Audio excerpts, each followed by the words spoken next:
primeiramente. Salve a igreja com a paz do Senhor, amém? Peço para que os irmãos abram as vossas Bíblias no livro de Marcos, capítulo de número 16. Vamos ler versículo de número 15 e versículo de número 17. Enquanto os irmãos vão procurando, quero fazer alguns agradecimentos.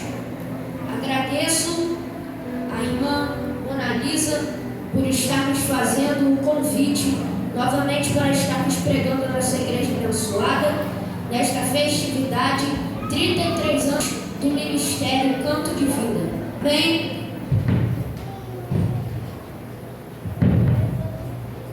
Marcos, capítulo de número 16, vamos ler o versículo de número 15 e 17.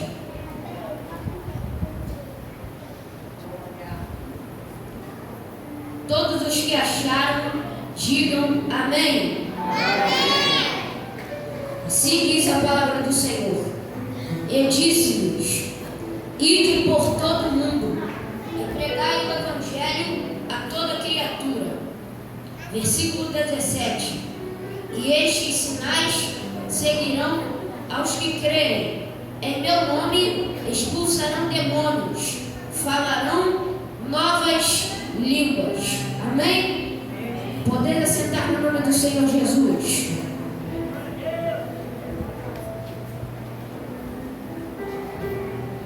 O Evangelho de Marcos foi escrito entre o ano 55 e 65 depois de Cristo. Foi escrito por João Marcos aos cristãos de Roma, local onde escreveu o Evangelho. Tinha o propósito de apresentar a pessoa, a obra e os ensinamentos de Jesus Cristo. Este Evangelho começa dizendo aos leitores que o assunto do livro é a boa notícia a respeito de Jesus Cristo. Isto é, a boa notícia de que com a vida de Jesus Cristo, Deus vai proporcionar a salvação para a humanidade. Marcos é o mais curto dos 4 evangelhos e quase todo o seu conteúdo aparece também em Mateus ou Lucas ou nos dois. Provavelmente o evangelho de Marcos foi o primeiro a ser escrito. Nele há 31 versículos a mais relativos a outros milagres que não foram relatados nos demais evangelhos. Serviu de base para Mateus e Lucas escreverem seus evangelhos. Jesus aparece aqui neste evangelho de Marcos como alguém que sabe muito bem o que são os sentimentos e as emoções do ser humano, assim como diz em Hebreus, capítulo de número 2, versículo de número 17. Mas ele também tem poder e autoridade, porque Jesus veio à terra 100% homem, mas também 100% Deus. No capítulo 16, começa nos relatando a ressurreição de Jesus Cristo, porque no capítulo 15 relata o encaminhamento para a morte e da morte ao sepultamento de Jesus Cristo. A mensagem central da fé cristã é a ressurreição de Jesus Cristo, assim como diz em 1 Coríntios, capítulo de número 15, versículo de número 12 ao 22.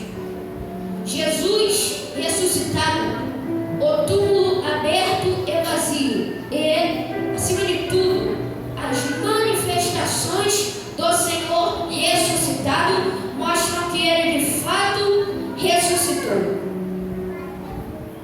No capítulo de número 16, também vamos relatar quando Cristo aparece a Maria Madalena, também quando aparece a 2 discípulos no caminho de Emaús, onde mais especificadamente vai dizer em Lucas, capítulo de número 24, versículo de número 13 ao versículo de número 35. E logo após Jesus Cristo aparece aos seus discípulos, que naquele momento eram 11, pois Judas havia se suicidado. No momento, o que me chama mais atenção nesta palavra é que só quando Jesus aparece a seus outros discípulos que eles acreditam que Jesus Cristo ressuscitou. O problema é que não tem como ir pelo mundo inteiro e pregar o evangelho a toda criatura se o próprio anunciante não tem fé no que ele está falando. Se nós quisermos anunciar o evangelho, temos que parar de ser incrédulos. Sabia por que Deus promete uma coisa na vida de algumas pessoas e demora a cumprir? Porque aquela pessoa está sendo incrédula. E enquanto nós formos incrédulos, não iremos desfrutar daquilo que Deus tem para as nossas vidas. Porque para desfrutarmos daquilo que Deus tem para as nossas vidas, temos que crer, temos que ter fé no que Ele diz. Preste atenção.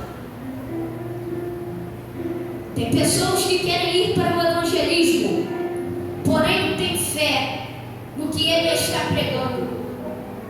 O que está atrapalhando o evangelho de ser pregado é a incredulidade das igrejas. Porque tem pregadores que pregam por pregar e não têm fé no que está pregando.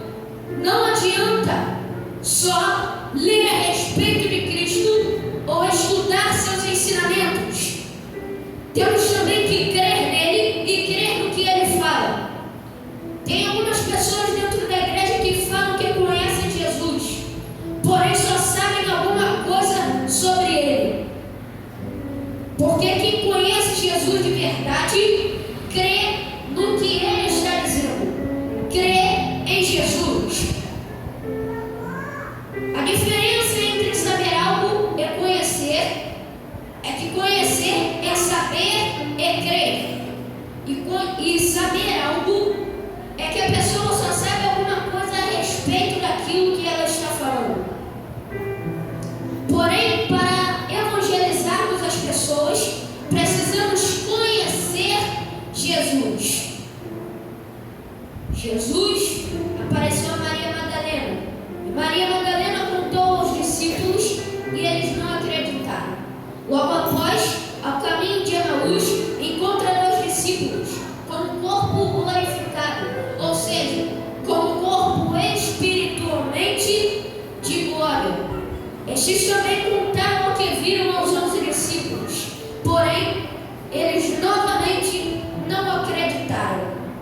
Mais tarde, o próprio Jesus Cristo aparece aos 11 discípulos. E a Bíblia vai nos dizer que lançou-lhes em rosto a sua incredulidade. Ou seja, Jesus deixou bem claro para seus discípulos que eles estariam sendo incrédulos, que eles não teriam fé que Jesus ressuscitou. E assim também temos pessoas hoje em dia dentro de algumas igrejas que não acreditam no que Jesus fala, que são incrédulas. E Deus me trouxe aqui para dizer: antes de querermos pregar contra a incredulidade, temos que parar de ser incrédulos. Antes de querermos exortar as pessoas para terem fé, temos que ter fé primeiro. Porque não podemos pregar quem nós não somos.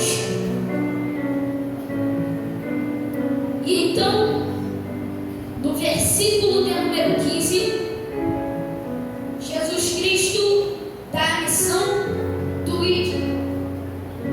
Quando Jesus Cristo fala do ID, Jesus não se refere às 4 paredes que o homem construiu, mas sim, Jesus quer passar a mensagem para nós anunciarmos o Evangelho, mas das portas para fora. Porque quem está precisando está das portas para fora. É lá fora que devemos pregar. Porque aqui dentro é um lugar para termos comunhão. Mas onde anunciamos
disse, não é pregar para quem já sabe, mas sim pregar para ganhar vidas para Jesus Cristo.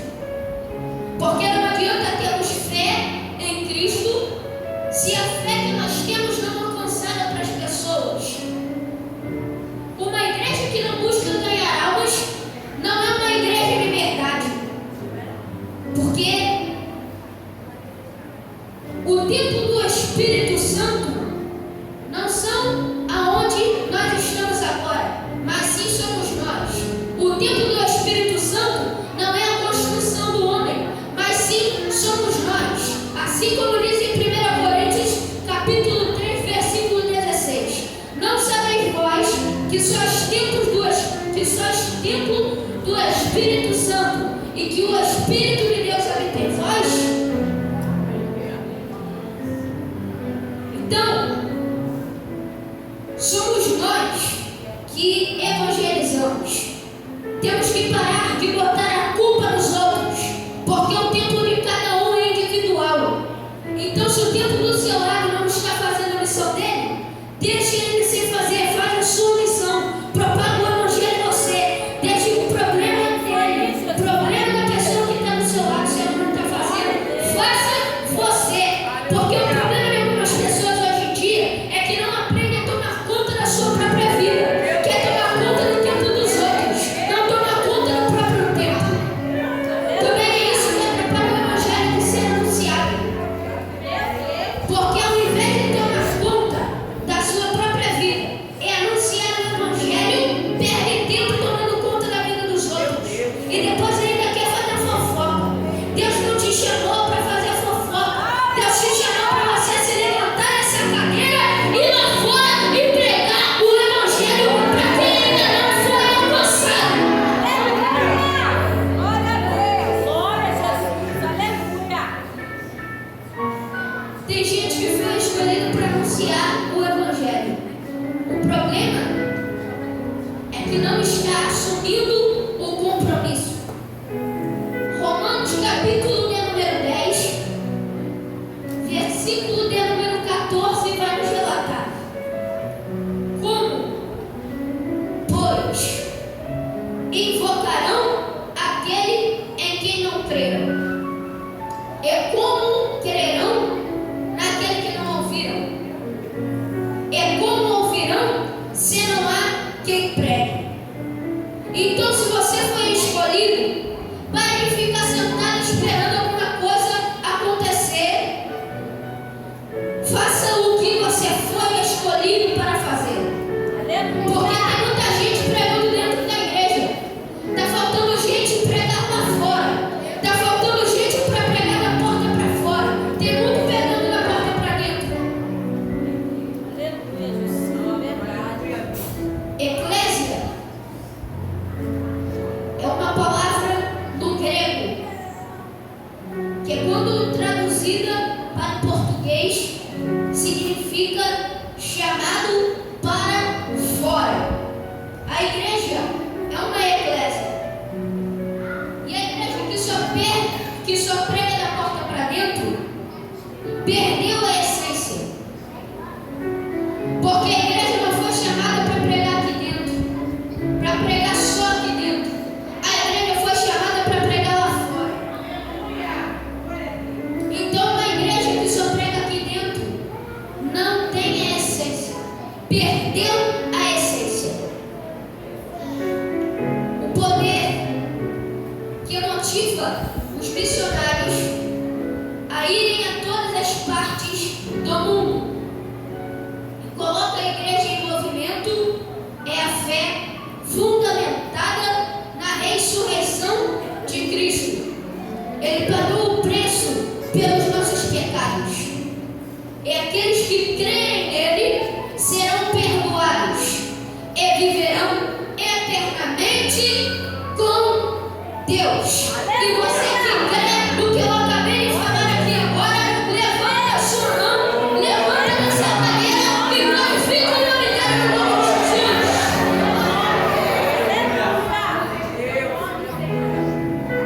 Glória a Jesus. O versículo 17 está falando dos sinais que quem crê acontecerá. E eu já profetizo nessa noite no nome de Jesus. E quem crê vai levantar a mão e vai começar a glorificar. Não vai ficar parado. Quem crê vai começar a glorificar. Porque a partir de hoje, se você crê que os sinais que aconteceram no passado podem acontecer hoje e vai acontecer através de você, vai começar a glorificar no nome de Jesus. Porque se hoje você toma posse dessa palavra, você vai começar a profetizar no nome de Jesus e pessoas vão se render a Ele. E você que crê, levanta a mão e glorifica. Não fica de boca fechada. Dá glória, aleluia. Porque é através disso que você toma posse e Ele vai te encher do Espírito Santo. Glória a Deus. Porque a Bíblia diz: tudo é possível ao que crer. Essas são as obras que com fé serão cumpridas. Mas se alguém diz: eu tenho fé, e não tiver acontecido nada através da fé que ela tem, a fé dela é morta. Em Tiago, capítulo de número 2, versículo de número 17, vai nos relatar: assim também a fé, se não tiver obras, é morta em si mesma. Em Lucas, capítulo de número 10, versículo de número 19, vai dizer: eis que vos dou poder para pisar serpentes e escorpiões e toda a força do inimigo, e nada vos fará dano algum. E hoje eu profetizo no nome de Jesus que esse poder que Jesus liberou na palavra, Ele já está liberando sobre a tua vida. E quem crê, começa a glorificar o nome dEle. Aleluia. Também em Lucas, capítulo de número 9, versículo de número 1 e versículo de número 2, vai dizer: e convocando seus 12 discípulos, deu-lhes virtude e poder sobre todos os demônios, e para curarem enfermidades. Ou seja, não é só sobre um demônio que Deus está liberando poder sobre a sua vida para expulsar. É sobre todos os demônios. E não é só uma enfermidade, são várias enfermidades. E se você crê, a partir de hoje, você vai sair daqui empoderado do Espírito Santo. E assim como o Espírito Santo entrou em Davi, quando ele foi ungido, você vai sair daqui hoje também igual a ele. E você que crê, glorifica o nome de Jesus Cristo. Glória a Deus. Segundo ponto, você já foi convocado. Então não dê desculpa que esse não é o seu chamado, porque você já foi escolhido para fazer isso. Terceiro ponto, Deus vai te dar poder nesta noite, através da sua intimidade com Ele, através da sua fé, para expulsar demônios e curar enfermidades no nome do Senhor Jesus. Aleluia. Versículo 17: e estes sinais seguirão aos que creem. Em meu nome expulsarão demônios, falarão novas línguas. Atos, capítulo de número 2, versículo de número 4, vai dizer: e todos foram cheios do Espírito Santo e começaram a falar outras línguas, conforme o Espírito Santo lhes concedia que falassem. Isto significa que a língua estranha é um sinal. E o sinal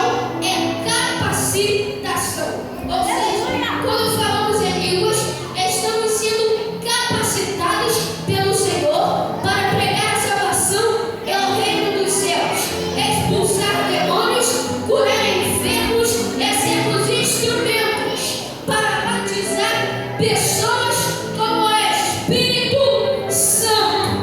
Glória a Deus. Uma das coisas que atrapalham o Evangelho de ser pregado no mundo inteiro é a incredulidade. Porque não tem como pregar uma coisa que você não acredita. Então, o primeiro passo para começarmos a pregar o Evangelho a todo mundo é parar de ser igual a Tomé. Porque em João capítulo de número 20, versículo de número 29, vai dizer: bem-aventurado os que não viram e creram. Porém, se duvidar, fale com Cristo. Porque é melhor duvidar em voz alta do que desacreditar em silêncio. Meu Deus, é bom. E outra coisa, Jesus não rejeita dúvidas honestas ligadas à fé. Temos que ter a visão de que o Evangelho é pregado da porta para dentro, porque às vezes pessoas que não estão na presença de Deus visitam a igreja, mas também é pregado da porta para fora, porque tem mais gente precisando lá fora do que aqui dentro. Uma coisa que também está atrapalhando o anúncio do Evangelho é a fofoca. Porque ao invés de ganhar tempo anunciando o Evangelho, perde tempo tomando conta da vida dos outros. Temos que entender que o tempo do lado é o templo do lado e o nosso é o nosso. Fique de pé em nome de Jesus. Feche os teus olhos. Feche os teus olhos em nome de Jesus. Não fique de olhos abertos. Porque quando você fecha os teus olhos, você está se ligando com o mundo espiritual. Então, feche os teus olhos, que quando você fecha os seus olhos, você vê o céu por dentro. Mas quando você está de olhos fechados, você vê o céu por fora. Temos que parar de tomar conta da vida dos outros e aprender a tomar conta das nossas vidas. Porque se eu tenho